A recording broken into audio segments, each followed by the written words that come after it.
Coming up on this episode, it's spinning and it's landed on, oh no. So make sure you continue listening to find out what happens next. Hello everyone, welcome to the DraftCast, the place to get all your news about the draft events of the week. This week we have George Keeney on, the manager of Ajax Treesdown. How are you doing, George? Yeah, good, thank you. Thanks for having me back on. Yep, glad to have you back. I think before we start, I think we need to take a minute just to recognise the work that Captain Sir Tom Moore has done. A big loss to the country this week. So wanted to get something in just to get him, just recognise what he's done.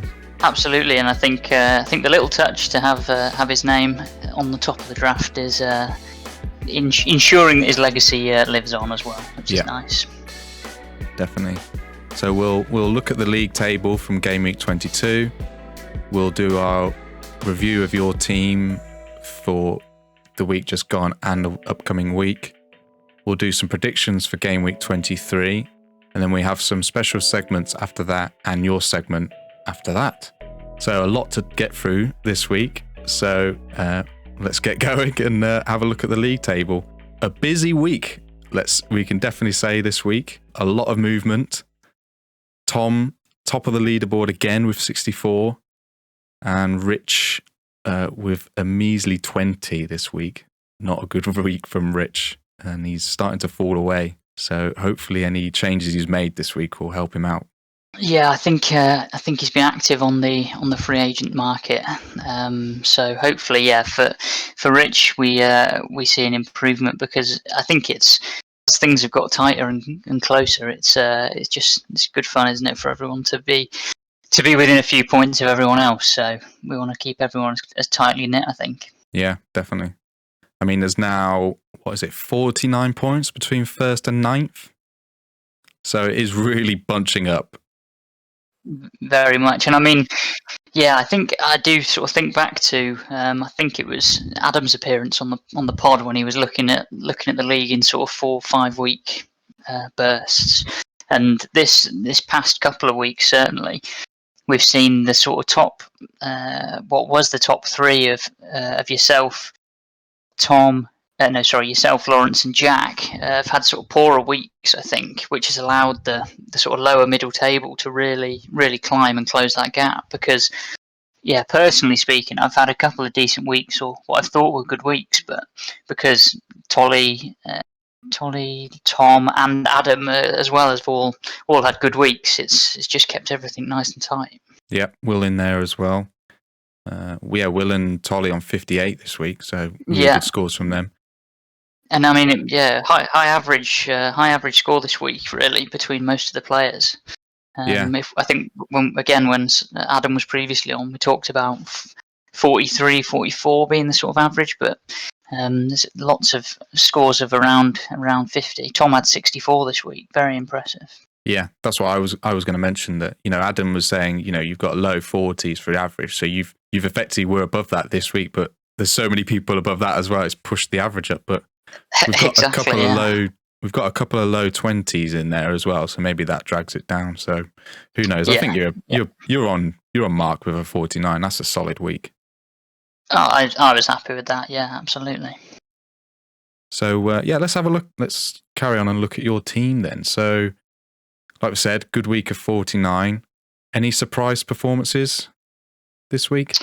Yeah, I guess without getting out my little violin, I feel like the team's done pretty well, considering I guess what maybe were my top 2 picks in Pulisic and Aubameyang. Got 1 point between them, and obviously Aubameyang's was out injured, I think, or just generally not doing a lot. And then I think had a recent family issue, which meant he was away from the game. So they've not really been able to chip in with much in the way of points. So a couple of people that I've brought in through free agency in the last few weeks have really pulled out the stops. So Luke Shaw, Justin at Leicester, and Eze at Crystal Palace were all all I think free agency pickups in the last sort of 3-4 weeks, and they were the top point scorers for me. And then a bit of a shout out to Neto as well, who's been a consistently high point scorer throughout. Really, for someone who sort of has gone from playing left wing at times to being up front, or even playing sort of wing back. Even he always seems to pop up with an assist. So they're my relied upon members of the team, really. Yeah, I was going to say, because I thought Tolly had Justin, and he seemed to be wanting to trade him to people, and it's a bit shocking, really, to see him with 15 points coming from free agency. So, yeah, I mean that's the sort of thing, really, that will see Tolly plummet in the in James's rankings of football knowledge, because it's clear to see he's got egg on his face there, I think. So you keep mentioning Pulisic. I probably said that wrong, but you're still holding on to him. Yeah, I mean, I can't. I'm really. I guess when we come to my team for this coming week, I'll go through this constant dilemma I've got with him, which is if he starts, he looks lethal, but doesn't perhaps pick up many points, and then I fear the 1 week he sits on my bench, he can easily pop up with a couple of goals. Yeah, that is a difficult problem to have. Yeah. What keeps all of us draft players awake at night, I think. Yeah. So I have kept hold of him largely because Chelsea are doing particularly, or looking, I think, more organised under Tuchel, and I think given Pulisic previously played under this Chelsea manager at Dortmund, and had quite a bit of success, so. I do think hopefully if I try and stay loyal, then he might come good and start starting a few games, and as obviously there's so much football on, there's going to have to be an element of rotation anyway, which is why he keeps his place in my team this coming week as well. Fair enough. Yeah, so it's decent logic, I think, from what you're saying. So you've not made any waivers this week, interestingly. So you're confident in your team? That's a strong word. I would say, as I think I mentioned on the group, there's a lot of sort of good available waivers out there. A couple of people that have got double game weeks upcoming, but I was just torn on who to drop, really, because I guess I was sort of in the position where I could have picked up a couple of players like Klitsch at Leeds. I think was a decent option. And there was a couple of, like, Brighton have got particularly good fixtures coming up. I think Basuma, who pops up with the odd goal, was on there. But the players that I would be swapping out are the same sort of players that I would be picking up if they were on the waiver list. So it's I didn't want to make any moves for the sake of making moves. Fair enough. Yeah, I can understand that. Yeah. But then that logic has kept me 8th in the league to this point. So. I don't want to laud myself too much. I think you've done well, though, to you're one of the guys helping to bunch the table up. So although you're not moving up the table, it's relative, aren't you? You're moving with everybody else at the same time. That is true. Yeah. So I suppose at the moment keeping pace is as much a victory as anything. Yeah, definitely. Okay, I've not got any more questions for your teams. I think you've. Like I said, you've done a good week this week gone, so let's hope your form carries on and you can maybe start climbing the ladder a bit. So who knows? Yeah, fingers crossed. So, making predictions for game week 23. As always, I struggle with this, so I've changed my tactic. After James's tactic last week, I liked the idea of leaving it up to fate. So I've put everybody on a wheel and I'm going to spin the wheel, and whoever gets picked, that's who my pick is for the week. So here I go. It's spinning and it's landed on, oh no, the Whippy No Nuts. Oh, God. Great. Tolly, that's not what I have to back you this week, I'm afraid. Would have been my first choice, but actually he did have a good week this week, so who knows? He may be able to surpass Will and Tom with their form. Yeah, I don't know who you've got lined up. Although, I guess, sorry, without segueing too nicely. I think I'm going to go with Tom's team. I think it's a safe bet at the moment, for sure. Yeah, I'm gonna go with Tom's team. Again, yeah, I think you're absolutely right. I think it's a safe bet, and I've got a, I don't know why, maybe it's misplaced, but I've got a relative amount of confidence in the Chelsea players that he's put into his team, because I think they will play, and I think they'll score points, and they're away at Sheffield United. Equally, I'm a big fan of Tielemans at Leicester, and I actually think United might be able to deliver a decent result against Everton, because Everton are a bit of a strange team at the moment. They don't look particularly threatening, and they're not very good, I don't think, at defending set pieces, where the likes of Pogba, who's got a fair bit of size behind him, can cause trouble. So I'm going to go with Team Rowe again. Okay, yeah, that's a good choice. So for players, I've done the same, but what I've done is I've taken the top 10 in-form players at the moment off the player list on the website. So I'm going to give it a spin again, and it's going to land on Wan-Bissaka. Interesting. Well, choice. there you go. Who currently plays for Team Rowe, so it's almost like we planned it. Yeah, that would be interesting to see, because, like you say, the Man United could deliver well, couldn't they? So we'll see. Precisely. What about yourself? Have you got any ideas for a player this week? Yeah, I guess I'm going to keep it fairly vanilla. I'm not overthinking it. Currently third in the top scorers is Heung-min Son, and they are at home. They, being Tottenham, are at home to West Bromwich Albion on Sunday in the early kickoff, and West Brom are woeful at the back, and they've not got a great deal of pace at the back. So I think on the break there's opportunity there for Son to notch at least a couple of goals and maybe the odd assist as well. The only limiting factor is obviously that Harry Kane's not there, so we shall see how that affects him. But yes, Heung-min Son is my pick for top scorer this week. Okay. All right. So predictions out of the way. Our next segment is the, what should we call, trailer for the upcoming Cup. So I've got a video to show you, George, and everybody else, of course. Fantastic. And this has come from the Presidente and Vice President. And this is an exclusive? This is an exclusive. Yep. Fantastic. Are you ready? I am. I'm sat down.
Hi guys. Walnut here.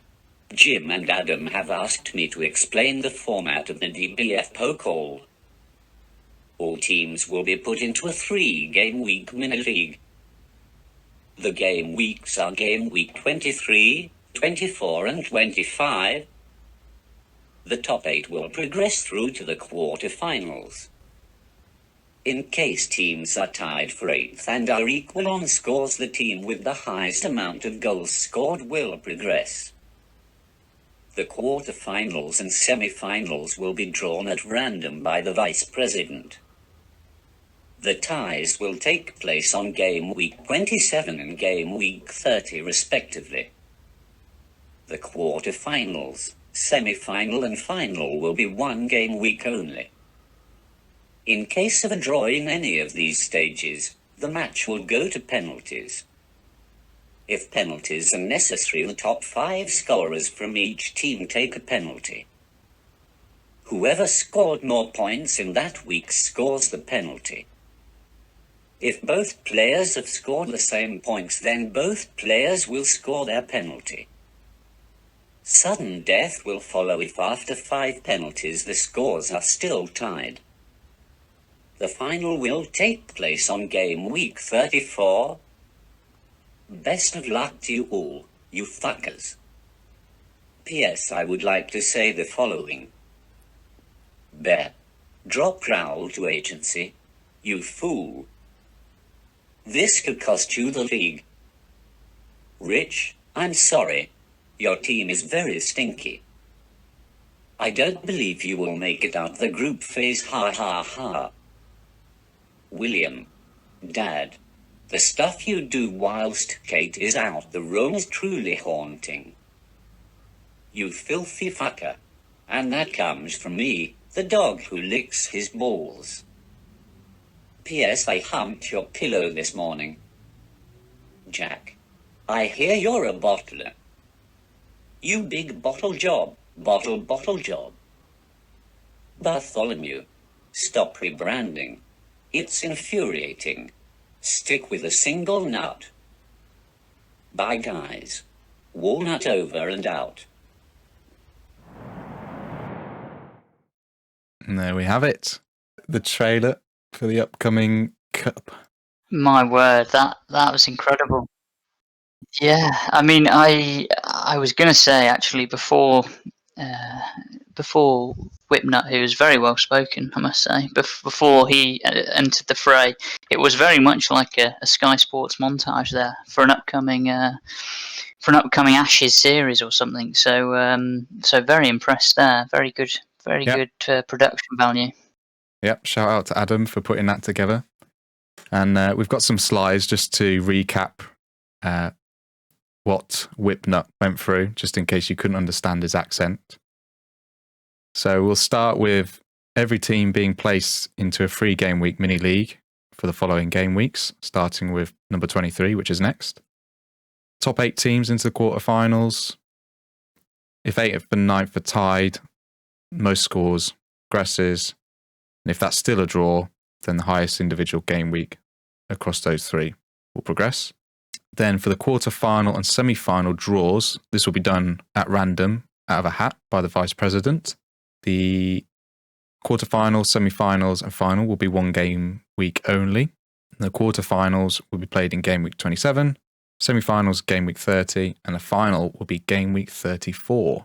And in case of a draw on points, there is the penalty system, whereby the top 5 individual scores from each team will be ranked in 1 to 5 in order of points scored, and then that's them taking a penalty, and whoever has the highest score out of the 2, so the top player of team 1 and the top player of team 2, whoever's got the highest score scores their penalty, and the other is missed.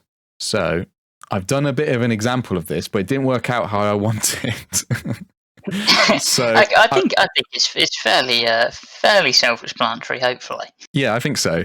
But what I've done is I've taken our teams from this week, George, done a penalty shootout based on Adam's on this ruling, and I was hoping that it might be, like, I don't know, if you'd probably win because you got more points, but I thought I'd score at least 1 or 2 penalties, but actually I didn't score any. It was a complete whitewash. It's 5-0 to you. Oh, fantastic. Good. And I guess what you're looking for then is if you're equal on points with someone, you just want to make sure that your heavy hitters have done all the legwork and you haven't got sort of 5 points per player. It's just a couple of players with 10 plus. Yeah. Okay. Excellent. Yeah. So good luck to everybody for the DBF Pokal Cup starting this week, game week 23. So hopefully everybody's waivers, those that have made any, going to influence some form. I'm hoping that mine have, but we'll see. I feel like out of the top runners, I've had the best form recently, even though it's not been, up there with the likes of Tom and Will. But I think I've done enough just to keep myself above water for now. So I think the top teams that were doing particularly well that have dropped off are generally ones that have been perhaps hit by a big injury. So obviously Kane and Vardy are big point scorers who've got injured. And so that's affected their teams. So it all evens itself out over the course of the season, as the cliche goes. So we'll just have to see how it goes in the cup. But one thing I did want to run past you, George, was an idea that I've had recently about trying to shake up the league and maybe inspire more trading to a degree. But it was mentioned in our chat the other day about the wildcard system in the sort of normal fantasy football league that you get, where you can, once a season, completely change out your team. So I had the idea of if we could do a redraft halfway through the season. Wow. So I've put together a little pro and cons table of this, and I thought I'd run it past you as an idea and so you get your thoughts on maybe not a full redraft, but something along those lines. But here's my pros and cons. So pros, it'll mix up the league teams because, we've got some people that, like you say, are struggling with injuries. So, we also now know who the good players are. And it helps re-engage those teams that might be starting to fall away and are struggling to make any trades. But the cons are... That is true. We're going to have whining from Tolly and some moaning. But it doesn't stop the onslaught of trade offers that we get from him. So those cons are big. I think on re-engaging the lower teams, I'd just like to take this opportunity to say, Rich, if you are having a rough night, then don't be afraid to pick up the phone. We're all here for you. Yeah, that is true. Yeah. Yeah, I can see the pros and cons. I think maybe on an emotional level, Luke, what you've perhaps missed is that people become quite attached to some of their players, and so saying goodbye to them mid-season would be tough. Yeah, I understand that, but I think it forces people to sort of have a rethink of the teams. I do think on the wildcard options or the bonus source options that you do get on normal fantasy, maybe introducing a double game week chip for each player. So at one point during the season, on a single game week, you're able to play a double points thing. Then that might be quite good. I guess the only other potential problem is making it work on the app. But yeah, I mean, we've overcome so many boundaries. I'm sure we could do it. Yeah, well, one of the ideas I had a discussion with Adam about this, and his idea was saying, so we take the league table, say game week 19, whoever's at the top of the table can force through a one-player trade, and then the second place can force through a one-player trade, or you'd go from the bottom, say, so 10th would get to pick a player. So say if it was as it was now, Rich would get to pick a player. Say he picked Mane from me. I would then not be able to take Mane back when it came to me as the last player. But we would do it as a group, and go through everyone. And you all get one trade, something like that. Because I feel like we have... The amount of trades going through at the moment is abysmal. There's barely any compared to what was happening at the start of the season. I agree. I do think that is right. So anything we can do to encourage that. I think without labouring the trade point, the way that the trades sort of work in the real sports, particularly in the American sports, is that you almost get a kicker in some way, shape, or form. So instead of trading one good player for another, you might trade a good player for a poorer player, but a few sort of draft picks in the future. So I think maybe what we need to do is just try and find a way to add almost another currency, and so that you might maybe trade away a good player, but gain back the opportunity to to perhaps do something else in the future. Yeah. Anyway, that was a little quick thought from me. Very good. Yeah, no, I like it. We'll move on to your segment. Excellent. I'll let you introduce it because, again, I know nothing about the guest segments as they come on. Yeah, I will talk you through it. It's not an overly complicated one, but it's something which I guess sort of dawned on me actually when I was watching James's section last week, and that is just looking at the I guess the rate of point scoring for each individual player and having a look at sort of the top performers this season. But then in order to learn as much as we can about how that fits in Fantasy Premier League history, I wanted to compare that to previous years. So if we have a look here at the top 6 point scorers of where we are currently, we've got Fernandes, Salah, Son, Kane, Grealish, and Bamford in order of total points at the moment. Now, due to a few game cancellations, they have played slightly different amount of games. And what that's allowed me to do is give them each a points per game total. So currently, Harry Kane would be leading on that front because he's only played 19 games, and so has racked up a pretty impressive 7.5 points per game. And again, there's a bit of a red flag over Harry Kane because he's currently injured. But if we extrapolate that over the amount of games they've got left in the season, you can have a look at where reasonably we could perhaps expect these players to be at the end of the year. Stop me at any point if you're not following. No, I'm following. Yeah, really interesting. So I've not paid him to say that. So if we look at Bruno Fernandes, has racked up 162 points at about 7.5 points per game, which is obviously very impressive. We might expect him to drop off or even pick up some more points if United continue their good run. And as mentioned, Harry Kane, because he's played less games, has got that better points per game ratio. But for the purposes of this little segment, I'm going to focus on Bruno Fernandes and where he sits in the history of Fantasy Premier League top scorers throughout a full season. Okay. So there's a bit of a history lesson here. So I'll move on to how Bruno compares to the previous years in Fantasy Premier League history. Oh, sorry, must be something wrong with my computer. These things keep popping up. Oh God, so frustrating. How embarrassing when I'm on the podcast. There we go. Okay, so we've got there Bruno Fernandes with his expected points total of 280 points over the course of the year. And what I'm going to do is just take you back through the last few years, and there's a few outliers, a few people that are that stand out.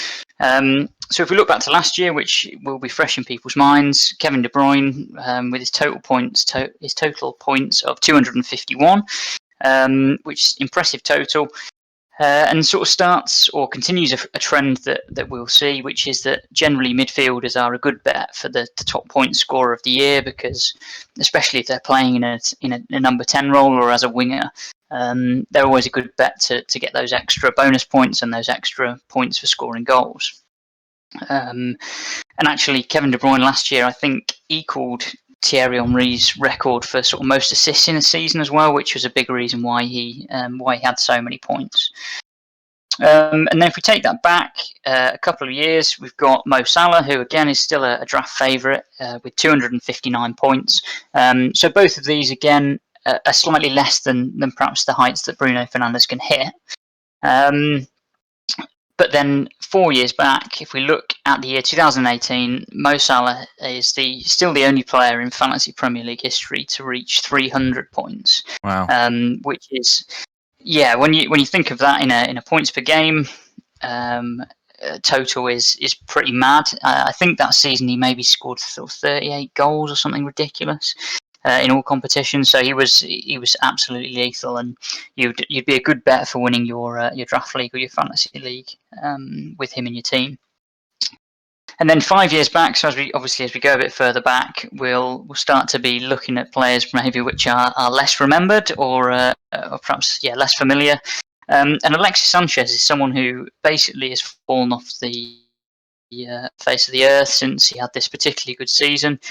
He obviously then played for Manchester United and was pretty non-existent. But his total of 264 is very impressive when you consider it's better than Kevin De Bruyne's season last year and Mo Salah's season in 2019.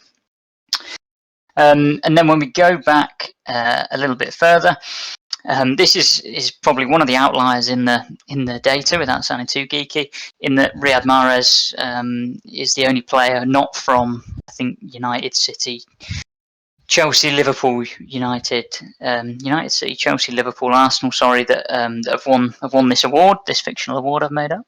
All right.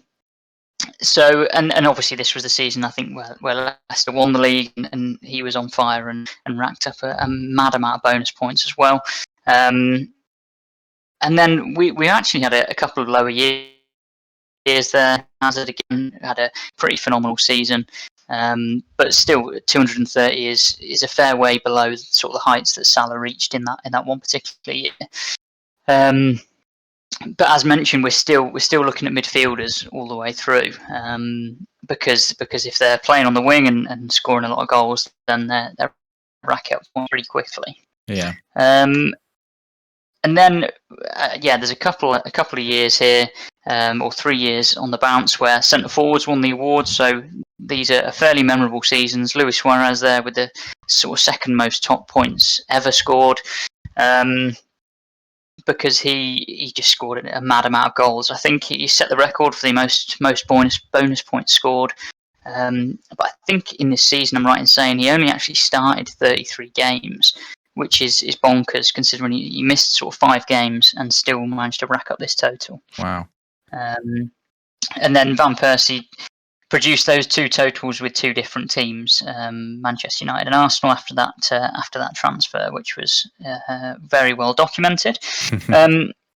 Now, if we go back to 2011, and I will hurry through these, we enter a phase now from the first year, which 2002-03, to 2010, where we're talking about sort of Premier League legends that won these awards. But 2011 was a bit of a strange year.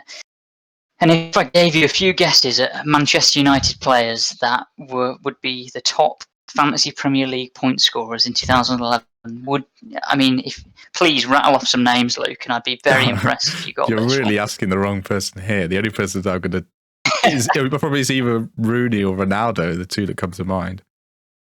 They're very good guesses. A comparator of Cristiano, Nani is the only top point scorer since the start of the Fantasy Premier League to come in at less than 200 points.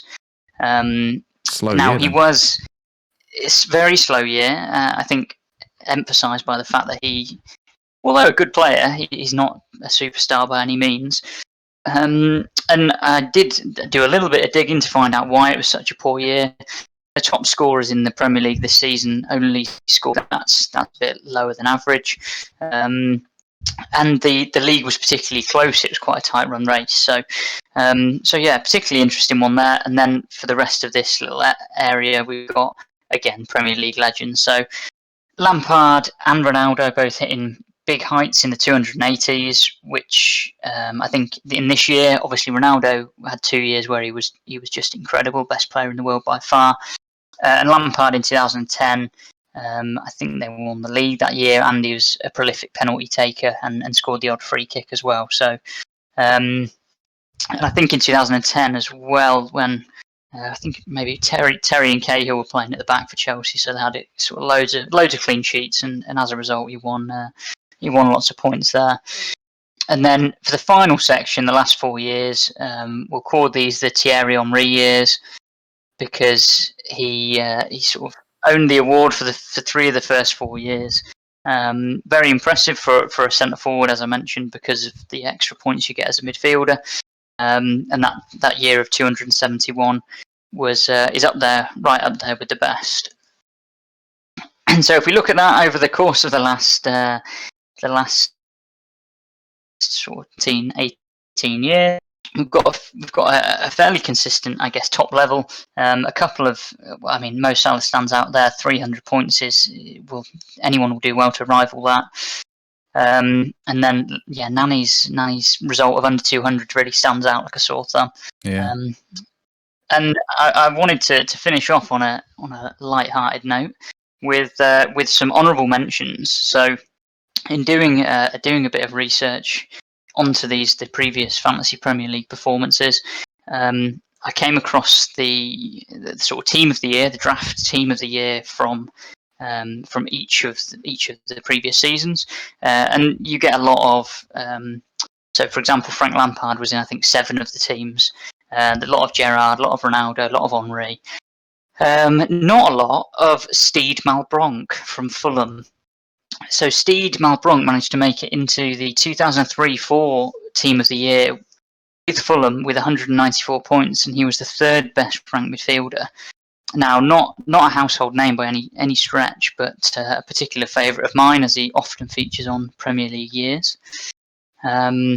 Likewise, Morten Gamst Pedersen is a bit of a Premier League legend, not necessarily for his footballing ability, but he could absolutely wang a free kick and had a pretty good long throw as well, which seems to be a Scandinavian trait. And he was the 3rd best midfielder in the 5-6 season, which again puts him up there with sort of the Lampards, the Gerrards, and ahead of some Premier League legends as well. From the defenders, this is probably the most shocking one. Into the 2006-07 season, of Terry, Ferdinand were plying their trade. The top scoring defender was Portsmouth's Matt Taylor, who is probably most well known for scoring a couple of absolute screamers for Portsmouth. And as a result, playing at fullback, he obviously racked up some points. Another sort of ex-Premier League favourite, Breda Hangeland, who was about 9'4", was the 2nd best scoring defender in 2010-11 in Roy Hodgson's Fulham team that managed to get to the Europa League final. So good effort there from the big Norwegian. And the final list, I think, is a Fantasy Premier League favourite, because although he was clearly a striker and often played up front on his own, he was listed as a midfielder. So in the 2012-13 season, Michu of Swansea scored 190 points, which is very impressive, playing for a pretty average Swansea team. And he was actually only the 5th top scoring midfielder, so he only just made it into that team. But yeah, he did really well to make it that far.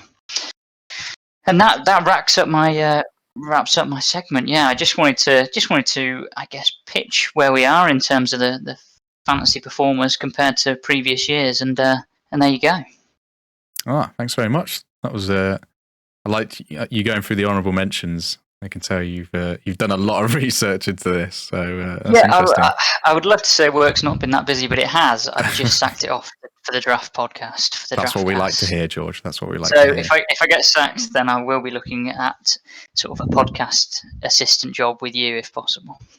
Okay.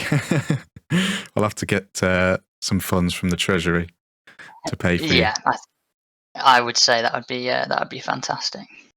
Okay, yeah. Well, we've come to the end of the podcast and all the topics that we had to discuss. Again, thanks for your segment, George. Really interesting. I'm sure everybody's going to love watching that. Good luck. Thank you very much. Yeah, no, thank you, and I hope if I make it back before the end of the season for a 3rd hat-trick appearance, that maybe you get a hat-trick ball or something like that, maybe. That's an interesting thought. I hadn't thought about if people make it back for a 3rd time before the end of the season, if they get a special T-shirt or something. Hey, that'd be fantastic. But no, thanks for having me on again. No, pleasure, George. Yeah, good luck for the week. Yep, you too. And thanks for listening, everybody. Make sure you subscribe, like the video, and This is the DraftCast, and remember, draft is life. See you next time.